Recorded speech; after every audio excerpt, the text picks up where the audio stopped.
오늘은 아가서 7장의 말씀을 가지고 사랑이 먼저인 사업, 사랑이 먼저인 사업이라는 제목으로 함께 하나님 말씀을 나누도록 하겠습니다. 아가서는 우리 모두 잘 알다시피 연인 간의 사랑의 대화이죠. 대부분의 믿음의 선인들의 신앙의 일대기를 읽어보면 언제나 그들의 마지막은 아가서와 같은 사랑의 고백, 하나님을 향한 사랑의 고백으로 끝나게 됩니다. 믿음에 머물지 않고 또 소망에 매이지 않고 사랑으로까지 나아가서 거기서 더 깊은 하나님과의 관계를 누리며 살다가 하늘에 이르렀습니다. 대부분이 다 그래요. 그들에게 있어서 그들의 직업과 또 그들의 일상은 늘 하나님을 사랑하는 기회였습니다. 그들이 수도원에서 접시를 닦든 글을 쓰든 또 유명하든 무명하든 관계없이 그들은 그들의 모든 것으로 하나님을 사랑하려 했어요. 믿으려 하지 않고 사랑하려 했습니다. 이 땅에서 우리는 사업을 합니다. 우리가 조금 전에 나눴던 것처럼 다양한 업종과 또 다양한 업체의 이름으로 다 일을 하지요. 그러나 그 업종이 무엇이고 또 업체의 이름이 무엇이든 상관없이 이 모든 것으로 우리는 오늘보다 내일 또 내일보다 모레 하나님을 더욱 사랑하는 것으로 끝나야 합니다. 이것이 우리 사업의 최종적인 결론이에요. 이것이 우리 사업의 마지막입니다. 이 결론을 위해 차분히 그러나 씨름하며 나아가는 모든 베레베 가족들이 되기를 간절히 빕니다. 저 같은 무감한 사람에게 하나님을 사랑한다, 이 고백은 참으로 신비롭게만 다가옵니다. 오히려 남자인 제게 충성해라, 목숨을 바쳐라, 헌신해라, 이것이라면 좋을 텐데 주님은 우리를 이 신비로운 사랑으로 이끄십니다.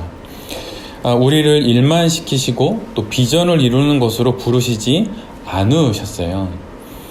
이것은 마치 더 좋은 성적으로 부모를 기쁘게 하려 밤새 공부하는 자녀들과 같은 것입니다. 만약 거기까지라면 말이죠.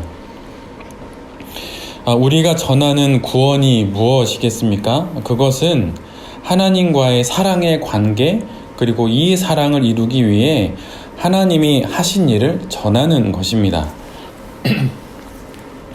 그 관계로 초대인 것이죠. 이 사건으로의 초대입니다. 구원의 선포, 복음의 선포는 초대장이지 결코 경고장이 아니에요. 설사 주목하게 되고 또 주의를 기울이기에 한다 하여도 그 기반은 언제나 초대입니다.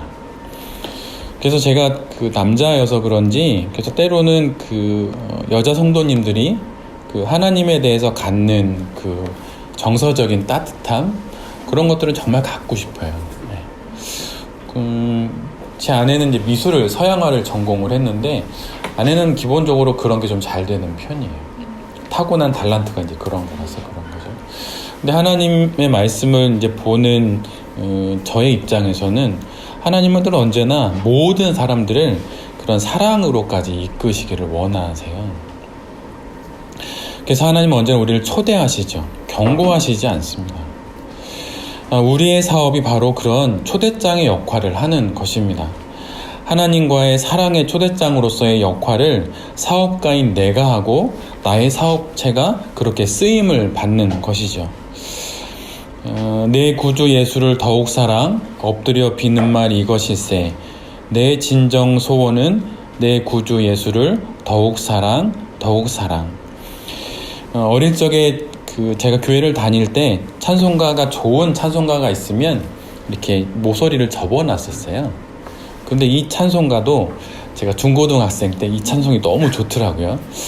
근데 어릴 적에도 이 찬양이 되게 좋았는데 이 찬양을 할 때마다 곡조와 가사가 참 은혜가 됐었어요. 그런데 늘 마음 한구석 어려운 것이 있었는데 그것은 무엇이었냐면 본 적도 없는 하나님을 어떻게 사랑할 수 있냐라고 하는 거예요. 그리고 나는 정말 하나님을 사랑하나? 이런 질문인 거죠. 특별히 제게 사랑이라는 감정, 이것은 참으로 어려운 것이었습니다. 그런데 이 사랑이 내가 해야 할 사랑이 아니라 내가 받은 사랑이라는 것을 알게 된 것이 작은 실마리가 되었어요. 두려움으로 믿음을 향한 첫 발을 내디딜 수는 있지만 결코 두려움과 공포로 그 길을 걸어갈 수는 없습니다. 완주할 수는 없어요. 그리고 유지될 수도 없습니다. 만약 누군가가 지옥에 대한 설교, 심판에 대한 설교만을 한다면 그 사람의 심리 상태를 그리고 숨어있는 의도를 잘 살펴봐야 해요. 그래서 저 역시 두려움 때문에 하나님을 믿고 싶지 않습니다. 그리고 그렇게 믿게 하고 싶지도 않아요. 물론 심판과 지옥에 대한 이야기가 성경에 들어있고 또 알고 있고 목회자가 되어서 이를 전혀 언급하지 않는 것은 목회자의 직무 유기이기에 꼭 필요한 경우에는 따끔하게 전해야 함을 저는 기억하고 있습니다. 하나님의 사랑에 감동하여 하나님 나라에 눈뜨고 그 나라에 매료되어서 예수님이 보여주신 그 거룩하고 가장 인간다운 가장 하나님의 자녀다운 삶에 마음이 끌려 믿게 되기를 바랍니다. 호켄다이크라고 하는 선교학자는 이렇게 말했어요. 선교란 매력의 감염이다. 나를 매혹시킨 그 하나님이 그 하나님의 사랑을 전하는 것, 그 하나님의 매력을 전하는 것이 선교입니다. 주님은 우리를 그렇게 감동과 감격으로 이끌어 매혹시키시죠. 그래서 사실 신앙은 논문이기보다는 시에 가깝고 설계도이기보다는 그림에 가깝습니다. 그래서 신앙은 기술이 아니라 예술이죠. 그래서 내 존재로 하는 예술이 바로 신앙입니다. 오늘 본문은 이미 사실은 앞에 나온 연인의 사랑의 고백에 대한 여인의 고백, 응답으로서의 고백입니다. 연인이 먼저 손을 내밀자 이제 내가 그 손을 잡기로 한 것이죠. 우리의 하나님을 향한 사랑은 바로 나로부터 시작되는 것이 아니라 하나님으로부터 이미 시작된 것입니다. 하나님이 내게 먼저 손을 내미신 것이죠. 그분이 먼저 내미신 거예요. 그래서 우리가 그 손을 잡고 우리가 이 세상에 생명으로 왔고 생명으로 태어나 자라고 있고 어느새 나의 이성과 경험, 감성과 의지로 그 사랑을 알고 체험하며 결국 그 사랑에 응답하여서 그리스도인이 된 것이죠.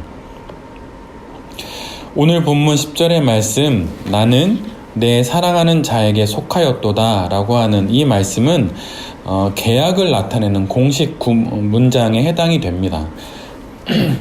타인에게는 배타적이고 연인에게만 상호 소유를 선언하는 계약 공식 구문의 형태입니다.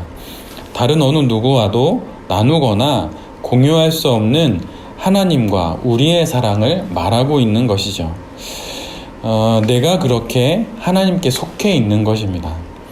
사업가로서의 나의 삶이 이렇게 하나님께 속해 있는 거예요.